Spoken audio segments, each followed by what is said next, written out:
오늘 우리가 함께 읽으실 하나님의 말씀은 누가복음 4장 16절에서 30절입니다. 우리 한 목소리로 함께 읽어볼까요?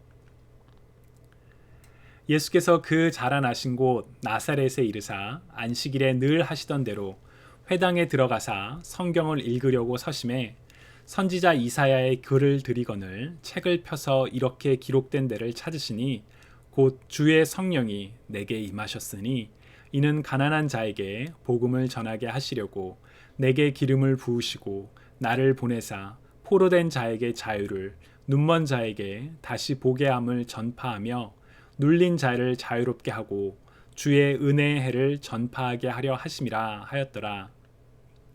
책을 덮어 그 맡은 자에게 주시고 앉으시니 회당에 있는 자들이 다 주목하여 보더라. 이에 예수께서 그들에게 말씀하시되 이 글이 오늘 너희 귀에 응하였느니라 하시니 그들이 다 그를 증언하고 그 입으로 나오는 바 은혜로운 말을 놀랍게 여겨 이르되 이 사람이 요셉의 아들이 아니냐. 예수께서 그들에게 이르시되 너희가 반드시 의사야 너 자신을 고치라 하는 속담을 인용하여 내게 말하기를 우리가 들은 바 가버나움에서 행한 일을 내 고향 여기서도 행하라 하리라. 또 이르시되 내가 진실로 너희에게 이르노니 선지자가 고향에서는 환영을 받는 자가 없느니라.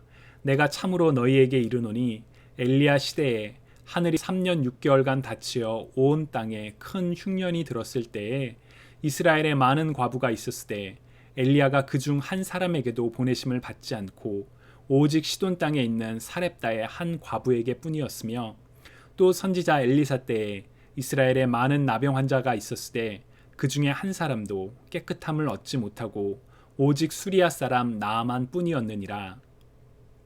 회당에 있는 자들이 이것을 듣고 다 크게 화가 나서 일어나 동네 밖으로 쫓아내어 그 동네가 건설된 산 낭떠러지까지 끌고 가서 밀쳐 떨어뜨리고자 하되 예수께서 그들 가운데로 지나서 가시니라. 아멘. 주님의 말씀입니다. 하나님 감사합니다. 여러분들께서는 거절이라는 단어를 들었을 때 어떠한 기억이 가장 먼저 떠오르시나요? 사람과 함께 더불어 살아가는 사회 속에서 우리는 때로는 거절을 하기도 하고 또 때로는 거절을 당하기도 하며 살아갑니다. 인생에서 마주하는 많은 거절의 경험 속에서 여러분들의 삶에 깊이 남아있는 거절의 기억은 어떠한 모습인가요? 제가 거절과 관련된 자료를 찾으면서 기대했던 내용은 거절의 객체들의 이야기, 곧 부당한 거절 혹은 거절로 인해 어려움이나 상처를 겪은 그런 내용들이었습니다. 그런데 생각과 달리 거절의 주체에 대한 내용, 곧 거절을 현명하게 하는 법, 거절을 잘하는 법 등과 같은 내용이 더 많았습니다. 이유는 즉슨 나의 거절이 다른 사람과의 관계를 해칠까봐 거절을 사람들이 보통 잘 못한다 그 얘기와 또 수직적인 상하관계에 익숙한 한국 사람들의 경우 더더욱 거절을 못하는 경향이 있기 때문이라고 합니다. 2015년에 한국에서 베스트셀러가 되었던 미움받을 용기라는 책도 자주 언급되더라고요. 타인에게 인정받기 위해서 혹은 타인의 기대를 충족하기 위해서 거절하지 못하고 살기보다는 미움받아도 좋으니 당당하게 자아를 갖고 거절하며 혹은 용기 있게 살아야 한다는 책의 한 부분이 인용되곤 했습니다. 해당 글들을 읽으면서 거절의 주체로서 조금 더 당당한 삶을 사는 것이 필요하구나, 정말 참 중요하구나 라는 생각이 들었습니다. 여러분 어떻게 생각하시나요? 당당히 거절하며 살아가고 계시는지요? 거절의 주체로서 거절을 현명하게 하는 것이 중요하다면 거절의 객체가 되었을 때, 거절을 당하는 입장이 되었을 때 거절은 어떤 모습일까요? 우리는 살면서 다양한 상황에서 거절을 당할 때가 있지요. 저도 설교를 준비하면서 제 인생에서 거절을 당했던 경험은 언제였을까라고 이렇게 생각을 해보니까 가장 처음 떠올랐던 기억이 제가 군대에 떨어졌던 기억이었습니다. 이상하죠. 군대에서 떨어진다고 하니. 저는 대학교 마지막 학기를 앞두고 공군 학사장교에 지원을 했는데 첫 시험에 합격하지 못했습니다. 의무적으로 가야 하는 군대를 떨어졌다라는 충격이 제게 좀 꽤 컸었습니다. 국가가 나를 거절하는구나, 막 이런 생각을 하면서 군대에 입대를 위해서 다시 시험을 준비하는 이른바 재수를 했었습니다. 결국 공군 학사 장교로 군 생활을 마치기는 했지만 국가가 나를 거절하다니, 그때의 기억이 그 거절 당함과 관련하여 가장 먼저 떠올랐습니다. 아마 그만큼 제 안에 이제 좀 그 기억이, 충격이 남아 있었던 게 아닌가 싶습니다. 그러나 사실 엄밀히 말하면 제가 경쟁에서 밀린 것이었을 뿐 거절이라고 말하기는 좀 애매한 상황이긴 하죠. 굳이 거절이란 용어를 붙이자면 아마 정당한 거절이라고도 할 수 있을 것 같기도 합니다. 정당한 거절도 때로는 이렇게 속상한데 기억에 남는데, 부당한 거절은 어떨까요? 여러분 혹시 부당하게 거절을 당해 보셨던 적이 있으신지요? 부당하고 불합리한 거절은 우리에게 많은 아픔과 그리고 고통을 주는 것 같습니다. 그리고 그러한 거절이 계속 반복된다면, 그런 거절을 계속 당한다면 차라리 안 보고 말지, 그런 생각이 드는 분들도 계시지 않을까 싶습니다. 부당한 거절을 계속 당하며 마음을 아파하기보다는 차라리 관계를 정리해서 평안을 찾는 것이 더 좋지 않을까라는 그런 생각 말입니다. 만약 여러분이 그러한 부당한 거절을 반복적으로 겪음에도 불구하고 상대방을 여전히 이해해 주려고 노력하고 계신다면 여러분 참 잘하고 계신 일이라고 생각합니다. 그리고 그 누구보다도 끊임없는 거절 속에서도 끊임없이 거절을 당하더라도 참고 이해하는 분이 오늘 본문에 기록되어 있습니다. 오늘 본문 누가복음 4장은 예수님께서 나사렛 회당에서 복음을, 선지자의 글을 읽으시고 난 뒤에 말씀이 이루어졌다라고 선언하시면서 일어났던 일들을 기록하고 있습니다. 저는 그동안 이 본문을 읽을 때마다, 이 본문을 공부할 때마다 이사야의 예언이 성취되었다라는 그 부분에 많은 집중을 했습니다. 구약 성경에 기록된 선지자들 중에서도 이사야는 선지자들의 왕이라고 불릴 정도로 특별한 인물입니다. 두란노 성경사전에 의하면 이사야는 하나님의 말씀을 증거할 때 두려움 없이 선포했던 담대한 사람이었으며, 뛰어난 문학적 표현을 통해 성경을 기록했던 천재적인 시인이기도 했다. 그는 박식한 지식과 능력이 있었으며 메시아에 관한 예언을 많이 하여 예언자의 왕이라고도 불린다라고 소개하기도 합니다. 사전의 설명처럼 이사야서에서는 메시아와 관련된 내용이 참 많습니다. 그 중에서도 이사야서 61장 1절과 2절은 기름 부음을 받은 자, 곧 메시아가 성령을 받고 나서 일어나는 일들에 대한 내용이 담겨 있습니다.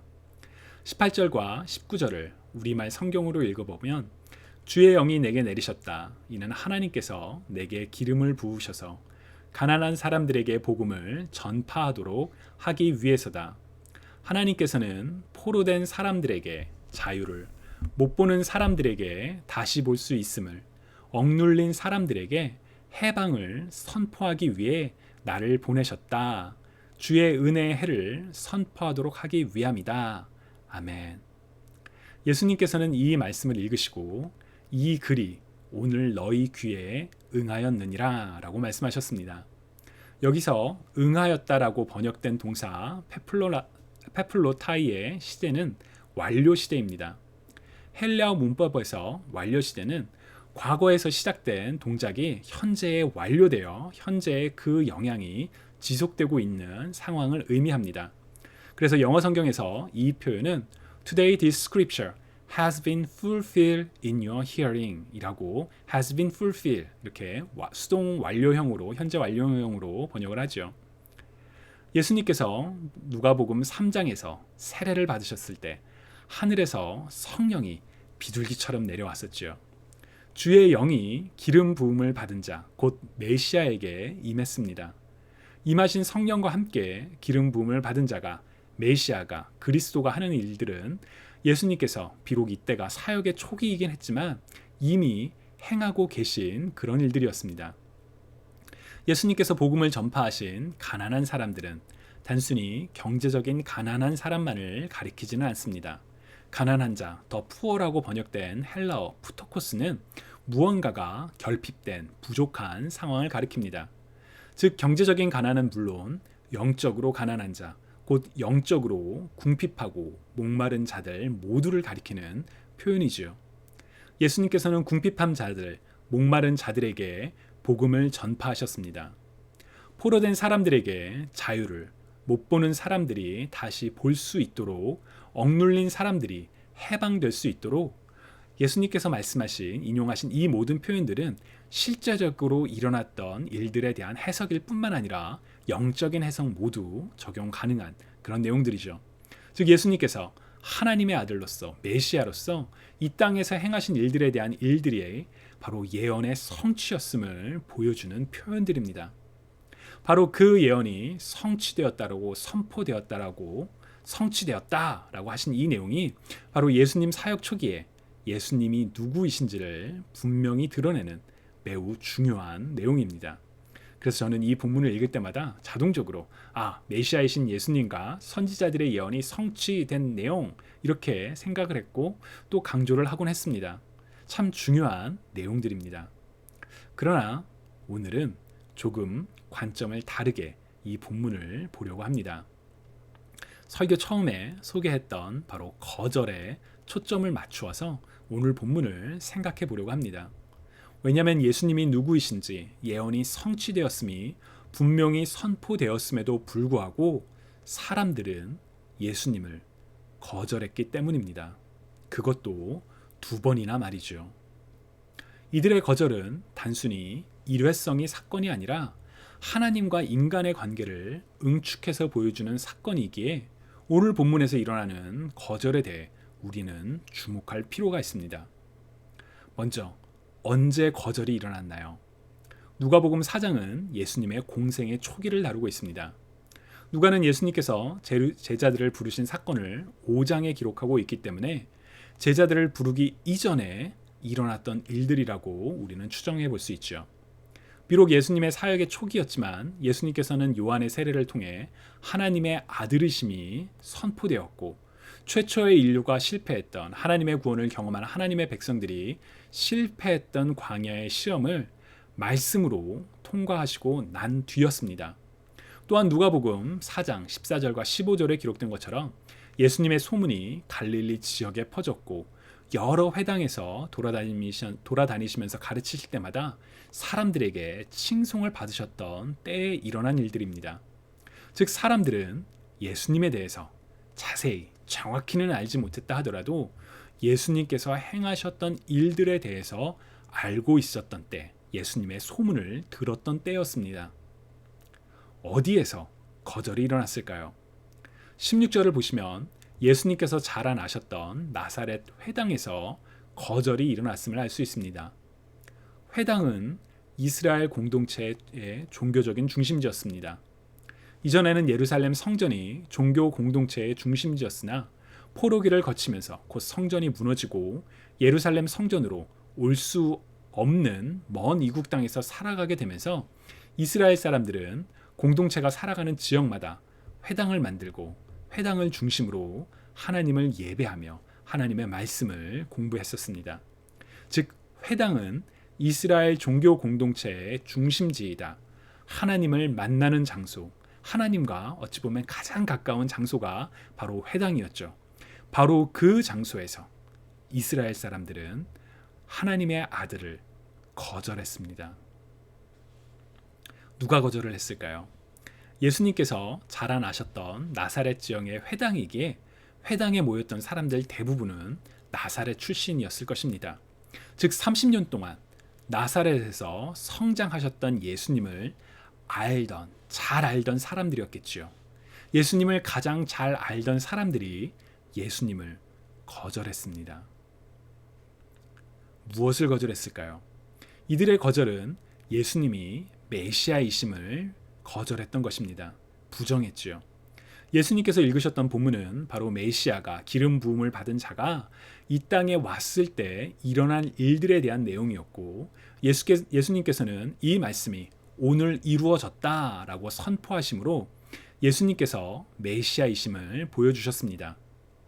이들은 하나님의 말씀, 곧 성경을 들었지만, 성경을 알고 있었지만 그 말씀이 지금 그들의 삶에서 성취되고 있는 상황, 곧 하나님의 아들이 예언대로 성육신하고 계심을 거절했습니다. 어떻게 거절했을까요? 두 번에 걸쳐 거절했습니다.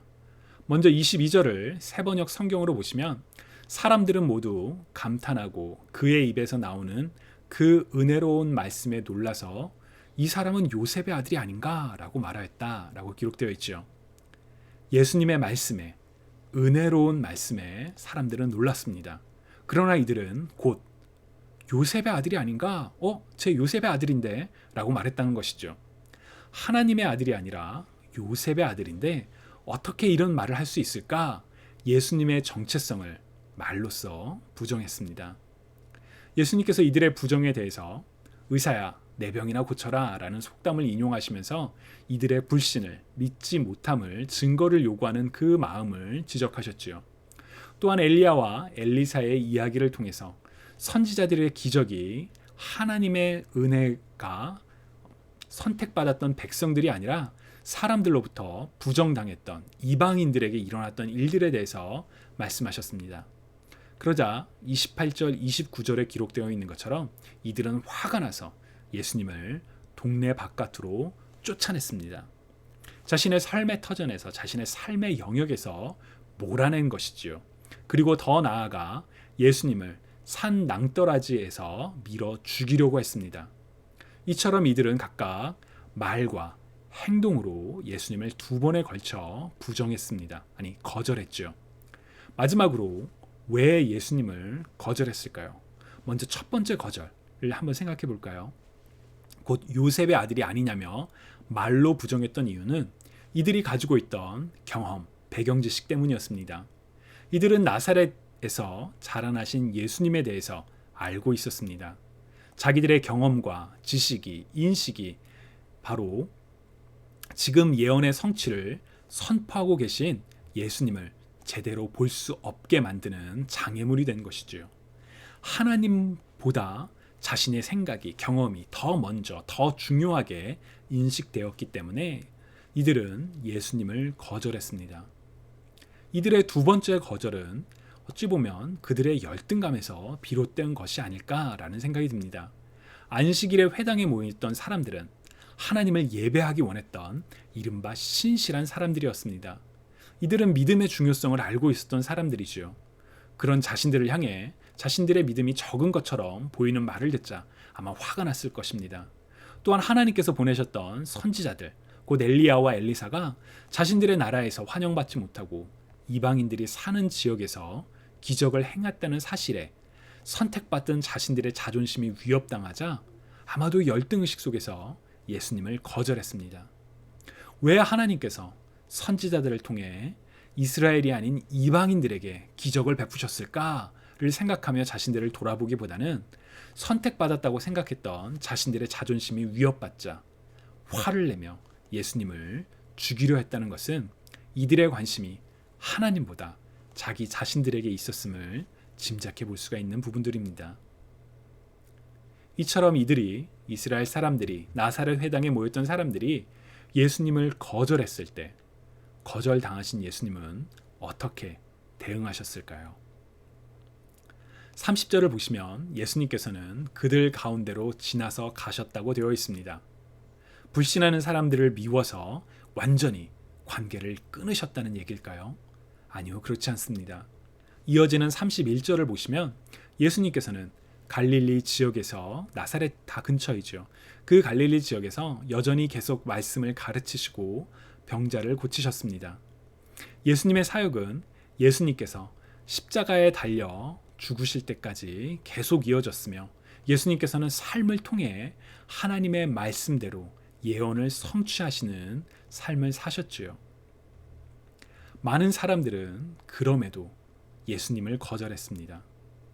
예수님께서는 자신이 살리려 온 사람들에게 거절당하시며 십자가 위에서 고통 가운데 죽임을 당하셨지만 사흘 만에 부활하셔서 다시금 사랑하는 사람들 곁에 찾아오셨습니다. 그래서 예수님의 부활을 의심했던 사람들이 부활을 직접 경험하게 해주셨고, 예수님을 3번이나 모른다라고 부인했던 자가 다시금 예수님을 사랑한다고 3번이나 고백하며 회복할 수 있게 해주셨습니다. 거절당하셨지만, 부당하게 거절을 당하셨지만 예수님께서는 사람들을 포기하지 않으시고 계속 사랑으로 다가오셨습니다. 이러한 예수님의 사랑은 태초부터 변함없었던 아버지 하나님의 사랑이기도 합니다. 최초의 인류가 지었던 죄는 표면적으로는 먹지 말라고 말씀하셨던 선악과를 먹었던 것이었지만 그 이면에는 하나님에 대한 불신과 거절이 있었지요. 먹으면 죽을 것이라는 하나님의 말씀을 믿지 않고 따르기를 거절했던 것이지요. 하나님의 말씀보다 그것을 먹어도 죽지 않을 것이라는 뱀의 말을 더 신뢰했고 보암직도 하고 먹음직도 한 열매를 향한 자신의 욕망을 하나님의 말씀보다 더 중요하게 생각했었습니다. 곧 하나님을 불신하며 거절했던 것이지요. 죄를 짓고 난 뒤에 하나님께서 이들을 부르셨을 때조차 이들은 하나님 앞에서 숨었던 사람들입니다. 하나님의 낯에서 피했지요. 인류의 하나님을 향한 거절은 이처럼 아주 처음부터 나타났던 모습들입니다. 그러한 거절들에 대해서 하나님께서는 어떻게 반응하셨었는지요? 하나님께서는 거절을 당하시더라도 끊임없이 그들을 사랑하시고 용서의 기회를, 아니 용서받고 구원받을 수 있는 길을 여셨습니다. 왜냐하면 하나님께서는 우리가 지난주에 나누었던 것처럼 바로 자비로우신 하나님, 바로 하나님의 컴패션, 하나님의 자비와 긍휼 때문이었습니다. 언약을 통해, 선지자들을 통해, 말씀을 통해 구원의 길을 계속 보여주셨지만 여전히 그 길을 따르기를 거절하는 사람들을 위해 마침내 길이요 진리요 생명이신 하나님의 아들을 보내셨습니다. 그래서 모든 믿는 자로 하여금 구원을 얻도록, 비록 한때는 하나님을 거절했던 죄의 자녀였지만 다시금 하나님의 자녀가 될 수 있도록 사랑하셨던 분이 바로 우리의 아버지 하나님이십니다. 주님이 사랑하시는 여러분, 오늘 본문에서도 사람들은 예수님이 메시아 되심을 거절했지만 예수님께서는 그들을 위한, 그들을 향한 자비와 긍휼의 사역을 계속 이어가셨으며 십자가에서 놀라운 사랑을 완성하셨습니다. 또한 인류는 하나님을 끊임없이 거절했지만 그럼에도 자비와 긍휼이 많으신 하나님께서는 우리를 거절하지 않으시고 오히려 사랑으로 품어주셨습니다. 하나님을 거절하는 사람들을 향한 하나님의 변하지 않는 사랑은 우리로 하여금 우리가 세상 가운데 어떻게 살아야 할지를, 하나님의 사람으로서 부름받은 우리가 어떻게 살아야 할지를 잘 보여줍니다. 우리의 호의를 부정하며 거절하는 사람들이 있다 할지라도 여러분 낙심하시지 마시기 바랍니다. 바울은 선한 일을 하다가 낙심하지 맙시다. 포기하지 않으면 때가 이르면 거두게 될 것입니다. 라고 권면한 바 있습니다. 주님을 사랑하시는 여러분, 낯선 변화 속에서 새로운 일상을 만들어가는 바로 이 어려운 시기에 여러분들이 주님의 뜻을 따라 선한 일을 하고 있는 바로 그 순간에 거절을 당하더라도 낙심하시지 마시기 바랍니다. 포기하지 않으면 때가 이르면 열매를 거두게 될 것입니다. 거절을 당하더라도, 주님께서는 사람들로부터 거절을 당하시더라도 주님의 사역을 계속 이어가셨습니다. 하나님께서 인간의 무지와 거절, 반역과 불순종에도 불구하고 여전히 우리를 사랑해 주셨던 것처럼 세상의 거절과 무지, 때로는 박해에도 불구하고 하나님의 사람으로서 부름받은 자리에서 소명대로 살아가시는 저와 여러분이 되시기를, 거절을 당하더라도 사랑으로 품으며 나아가는 우리 모두가 되기를 주님의 이름으로 간절히 축원합니다. 우리 이 시간 함께 기도드리실까요? 사랑의 하나님, 예수님께서 이 땅 가운데 오셨을 때 사람들로부터 거절을 당하시더라도 여전히 그들을 사랑하시며 그들을 위하여 십자가에서 그 귀한 생명을, 그 귀한 보혈을 흘리시며 우리를 향한 하나님의 완전한 사랑을 완성하셨던 일을 우리가 이 시간 기억합니다. 아버지 하나님, 하나님께서 하나님의 형상을 따라 만든 최초의 인간들이 하나님의 말씀을 따르지 않고 하나님의 사랑을 거절하며 죄의 길에 빠졌지만 여전히 그들을 사랑하시며 그들에게 구원의 길을 여셨던 하나님을 우리가 이 시간 기억하며 찬양합니다. 주님, 코로나 바이러스로 인해 정말 모든 것이 낯설고 새롭고 알 수 없는 그런 불안함 속에서 새로운 일상으로 찾아가는, 만들어가는 그 어려운 시기에 주님, 우리가 주님의 뜻대로 선한 삶을, 선한 일을 하다가도 때로는 거절을 당한다 할지라도 주님, 우리가 거기서 낙심하거나 포기하지 아니하고 거절을 당하셨지만 여전히 사역을 완성하셨던 예수 그리스도를 기억하며 거절을 당하셨지만 여전히 우리를 사랑으로 품어주셨던 아버지 하나님의 사랑을 기억하며 정말 세상 가운데 하나님의 사람으로서, 자녀로서, 세상의 빛과 소금으로서 살아가는 우리가 되길 원하오니 주님, 우리를 주님의 뜻대로 주님의 품 안으로 품어주시고 또 사용하여 주옵소서. 이제는 세상 가운데 어떠한 거절과 어떠한 어려움과 어떠한 박해 속에도 하나님께서 주신 소명을 따라 선한 삶을 끝까지 살아나가기를 다짐하며 또 그렇게 살아가는 모든 하나님의 자녀들에게 우리 주 예수 그리스도의 은혜와 우리 주 아버지 하나님의 사랑과 성령 하나님의 함께 하심이 이제로부터 영원토록 함께 있기를 주님의 이름으로 간절히 기도합니다.